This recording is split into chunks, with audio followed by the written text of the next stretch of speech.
2026, 6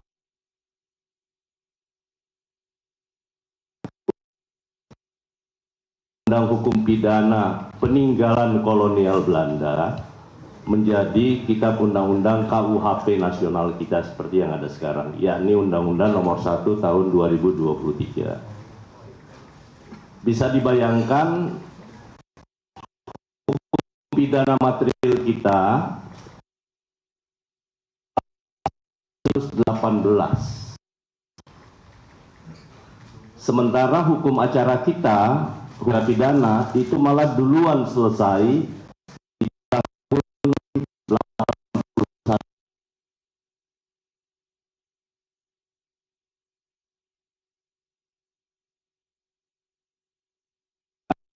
Itu baru selesai di tahun 2022. Disahkan di DPR 6 Desember ya Pak ya. 6 Desember tahun 2000.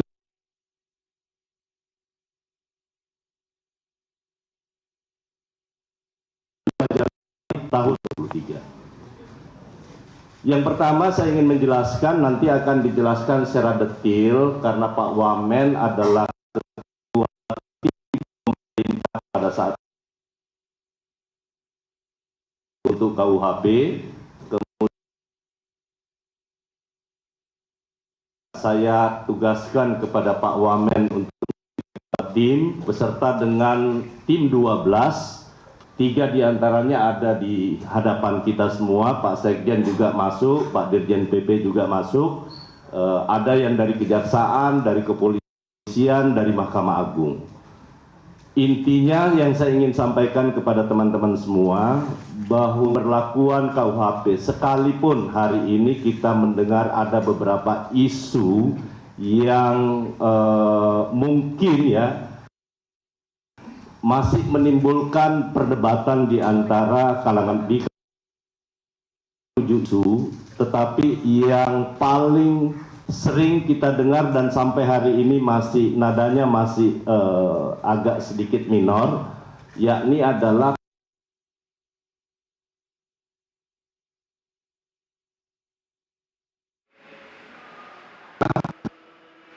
terkait dengan persinahan.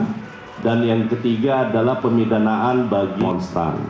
Jadi 3 isu ini yang paling menyita waktu bagi kita semua, dan karena itu nanti akan dijelaskan oleh ketua tim dari pemerintah. Dan yang pasti bahwa yang kita lakukan ini sudah hasil pembahasan yang sangat intensif bersama dengan Dewan Perwakilan Rakyat Republik Indonesia, dan sudah melibatkan partisipasi publik yang sangat luar biasa, terutama untuk teman-teman semua. Saya rasa belum pernah ada sejarahnya pelibatan masyarakat yang kita sebut sebagai meaningful participation, sebagaimana halnya yang kita lakukan dalam penyusunan ataupun pembahasan Kitab Undang-Undang Hukum Acara Pidana. Hampir seluruh fakultas hukum seluruh Indonesia kita libatkan masukannya, dan demikian pula halnya dengan masyarakat sipil, koalisi masyarakat sipil. Karena itu untuk jalannya terkait dengan jumpa pers ini, saya persilahkan kepada Pak Wamen, silakan jelaskan terkait dengan perdebatan yang masih timbul di masyarakat terkait dengan KUHP tadi. Saya persilakan.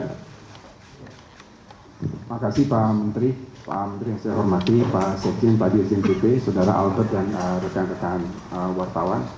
Ada beberapa hal yang mungkin perlu kami jelaskan seperti tadi disampaikan oleh Pak Menteri, yang misalnya pasal 256 terkait demonstrasi. Jadi itu sebetulnya harus dibaca secara utuh ya pasal itu. Jadi setiap orang yang akan mengadakan demonstrasi atau pawai intinya harus memberitahukan kepada polisi. Kata-kata di situ adalah memberitahukan, bukan izin. Mengapa pasal ini harus ada? Ya, sekali lagi, mengapa pasal ini harus ada?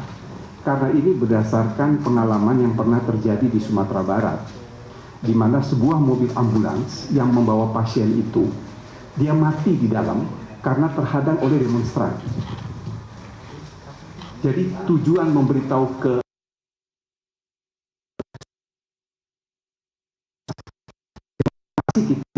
kebebasan berbicara, tetapi kita harus ingat juga bahwa ada hak dari pengguna jalan.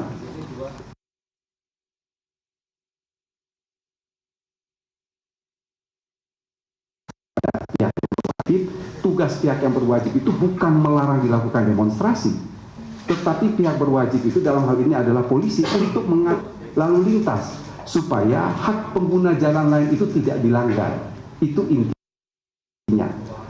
Rupa-rupanya pasal itu tidak dibaca secara. Jadi kalau saudara-saudara perhatikan pasal 256 itu, kalau saya penanggung jawab demonstrasi, saya memberitahu kepada polisi, timbul keonaran dari demonstrasi itu, saya tidak bisa dijerat pidana karena saya sudah memberitahu. Kalau saya tidak memberitahu, tidak terjadi kerusuhan, juga tidak bisa dijerat. Jadi pasal itu bahasanya itu adalah diimplikasi jika dan hanya jika tidak memberitahu dan menimbulkan keonaran. Cuman yang baca itu kan kadang-kadang tidak baca utuh. Kalau dia baca utuh tidak. Itu yang bahayanya di situ. Jadi pasal itu tidak dimaksudkan untuk menghambat, untuk melarang, untuk membatasi kebebasan berdemonstrasi, kebebasan berbicara, mengeluarkan lisan baik pikiran maupun tulisan, tetapi mengatur.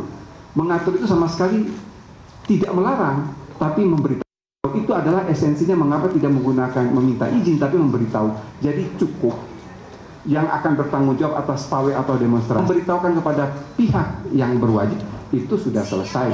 Artinya dia sudah tidak bisa lagi dijerat dengan pasal itu. Itu maksud mengapa pengaturan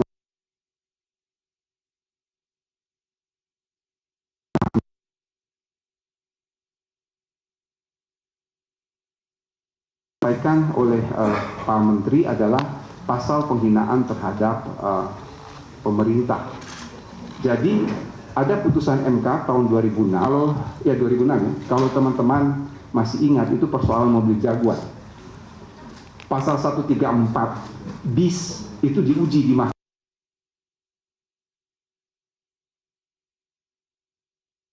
Mahkamah Konstitusi membatalkan pasal itu karena satu, itu bukan delik aduan, siapapun bisa mengadu. Lalu hati-hati ketika kita melihat pasal 134 bis KUHP lama yang dibatalkan.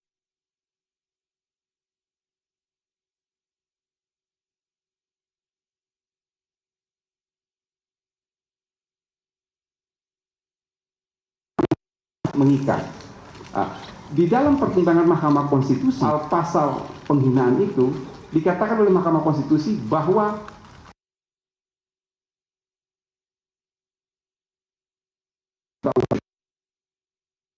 itu adalah penghinaan terhadap penguasa umum. Itu sangat luas.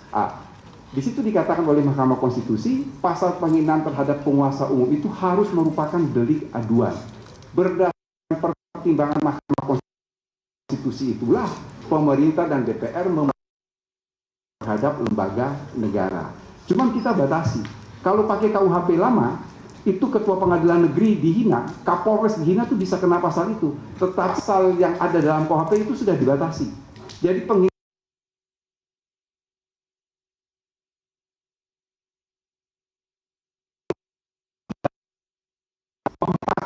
DPR 5 Mahkamah Agung, 6 Mahkamah Konstitusi.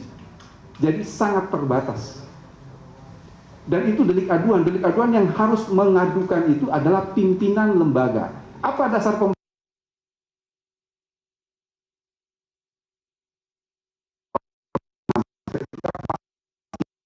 itu di kemudian yang terakhir saya kira tadi juga sudah disinggung pasal 218 pasal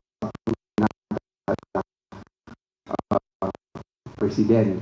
Jadi teman-teman media mungkin secara jernih ya, ini di dunia ini ada pasal, ada bab dalam KUHP masing-masing negara. Bab itu berbunyi penyerangan terhadap harkat dan martabat kepala negara asing. Nah, teman-teman bisa berpikir tidak, harkat dan martabat kepala negara asing dilindungi, kok harkat dan martabat kepala negara sendiri tidak dilindungi? Coba itu dijawab. Itu yang pertama. Yang kedua, fungsi hukum pidana itu apa? Fungsi hukum pidana itu adalah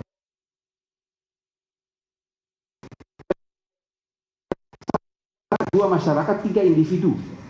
Ditanya lebih lanjut, yang dilindungi dari negara itu apa? Kedaulatan. Lalu ada satu hal, harkat dan martabat negara.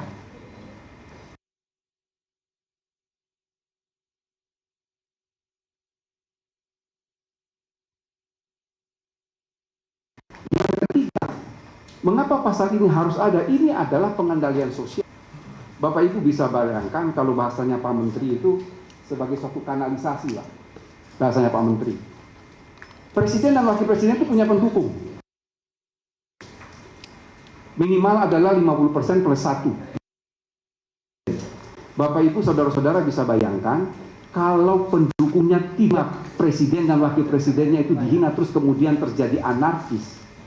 Lalu apa yang mau kita katakan? Tapi dengan adanya pasal ini,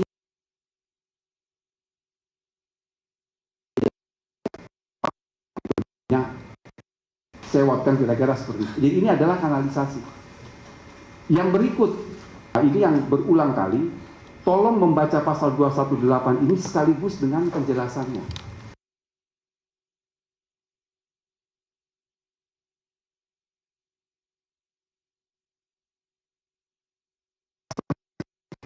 Termasuk di dalamnya tidak melarang kritik.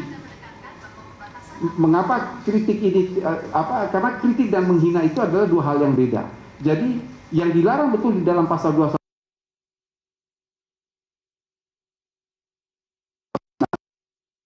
contohnya adalah dengan menghujat seseorang atau memfitnah. Kalau memfitnah saya kira dimanapun di dunia ini namanya adalah tindak pidana. Sehingga pasal itu sudah mengatakan bahwa kritik dalam penjelasannya, kritik tidak dilarang di dalam pasal ini. Salah satu wujud kritik adalah unjuk rasa.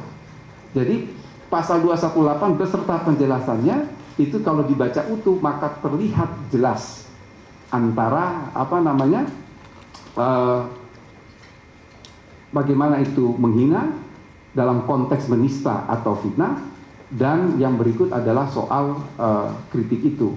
Yang terakhir, ini yang selalu saya mengutarakan ketika kami di tim pemerintah waktu itu, kan ada yang bersuara begini, mengapa tidak pakai pasal penghinaan biasa? Kalau toh itu kan delik aduan, kan ada pasal penghinaan biasa, betul kan? Mengapa harus ada khusus terhadap martabat presiden dan wakil presiden? Saya balik bertanya, ini bukan salah satu bentuk diskriminasi, bukan? Kalau dikatakan tidak perlu ada pasal penyerangan harkat dan martabat presiden, karena itu masuk bisa dalam pasal penghinaan biasa, maka saya katakan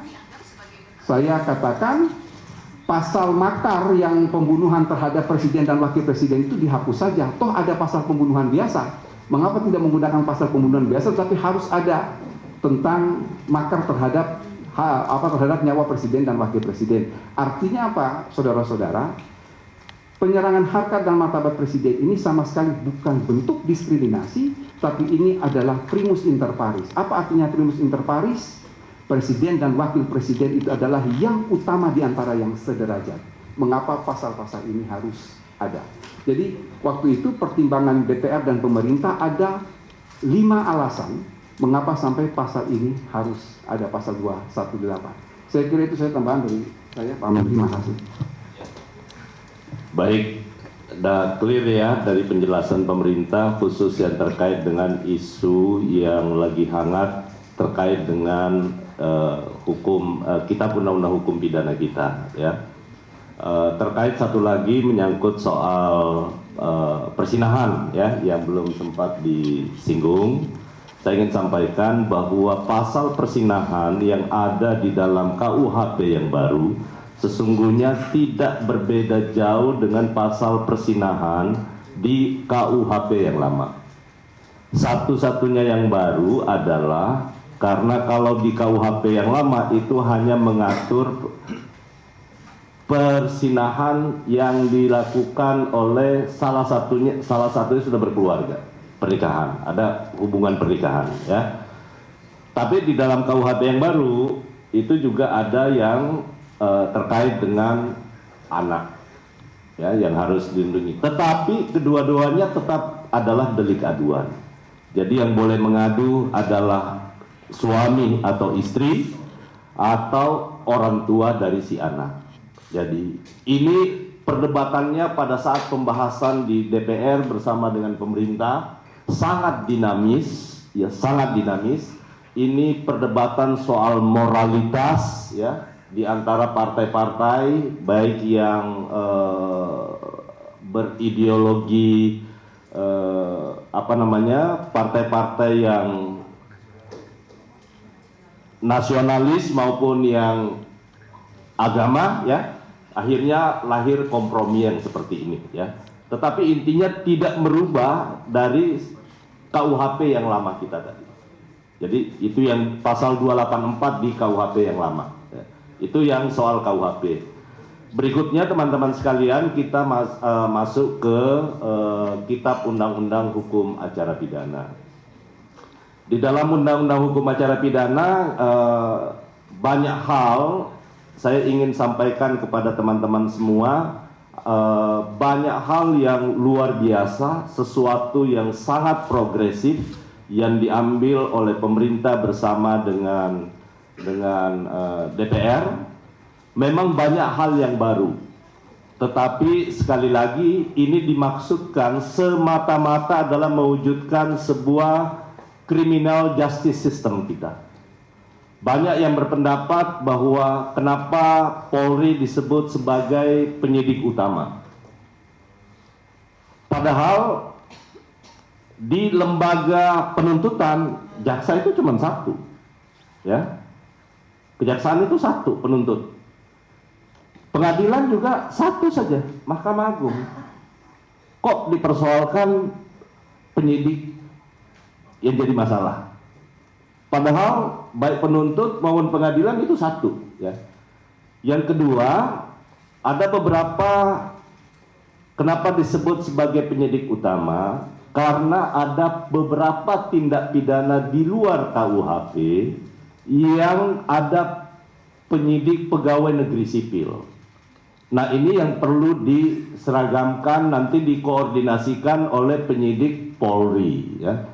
Dan karena itu sekali lagi ini semata-mata kita lakukan untuk membentuk sebuah sistem criminal justice system kita. Yang kedua, teman-teman semua, ada beberapa yang baru seperti plea bargaining ya. Ini adalah pengakuan bersalah. Sifatnya daripada plea bargaining ini itu sama sekali tidak boleh, itu tetap harus diselesaikan lewat pengadilan ya. Itu pengakuan bersalah. Plea bargaining itu mirip seperti yang ada dalam sistem peradilan di Amerika ya, kita sebut plea guilty ya di sana ya. Ada pengakuan bersalah dan ada soal pengurangan menyangkut soal hukuman. Nah, itu yang membuat akhirnya nanti sistem peradilan kita akan menjadi lebih efisien. Itu yang pertama.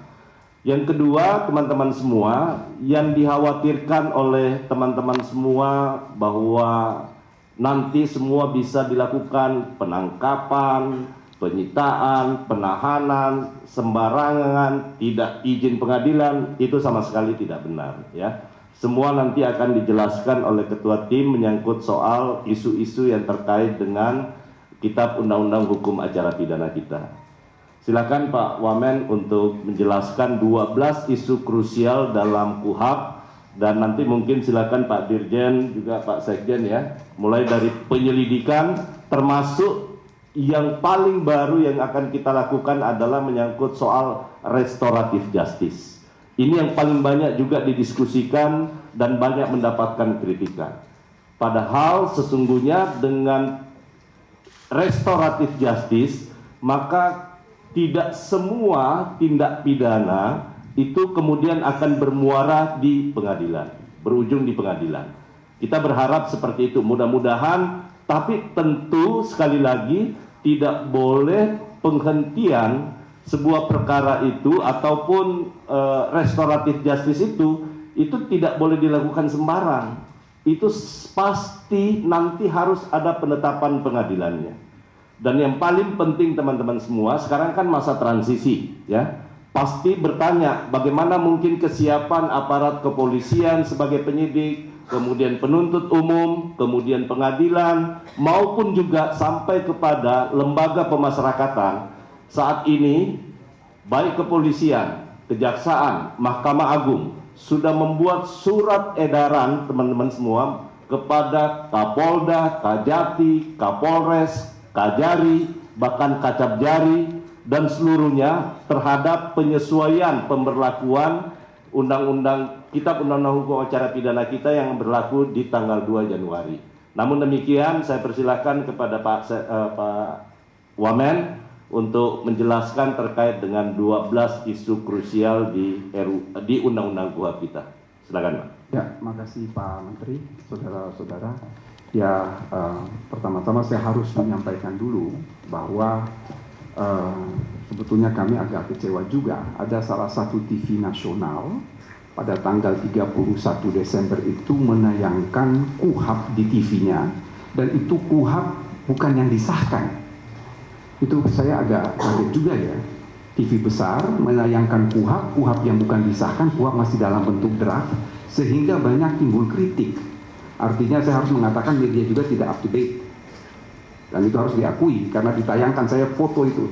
Jadi masih menayangkan ini draft bulan Juli. Nah, itu ya bisa terjadi distorsi informasi publik ya, kalau bukan suatu penyesatan informasi terhadap publik.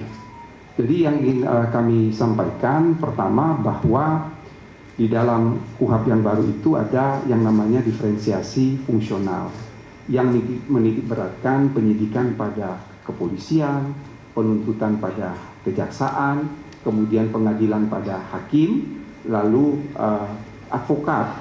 Dia bertugas memberikan pembelaan dan bantuan hukum supaya perkara pidana itu dilihat secara profesional dan proporsional, dan pembimbing kemasyarakatan yang bertugas membina terpidana atau narapidana. Itu yang pertama. Yang kedua, ini yang seringkali diributkan, termasuk diributkan di TV itu, yang terus terang kami agak kaget. Ada 9 upaya paksa. 9 upaya paksa itu, 1 penetapan tersangka, 2 adalah penggeledahan, 3 penyitaan, 4 penangkapan, 5 penahanan, 6 pemeriksaan surat, 7 pemblokiran, 8 penyadapan, dan 9 adalah larangan ke luar negeri. Dari 9 upaya paksa, hanya ada 3 upaya paksa tanpa izin pengadilan. Selebihnya itu semua harus izin pengadilan. Jadi kalau bahasa di publik mengatakan bahwa nanti bisa blokir, bisa menyadap tanpa izin pengadilan, itu hoax. Jelajahi cara baru mendapatkan informasi. Download Metro TV Extend sekarang.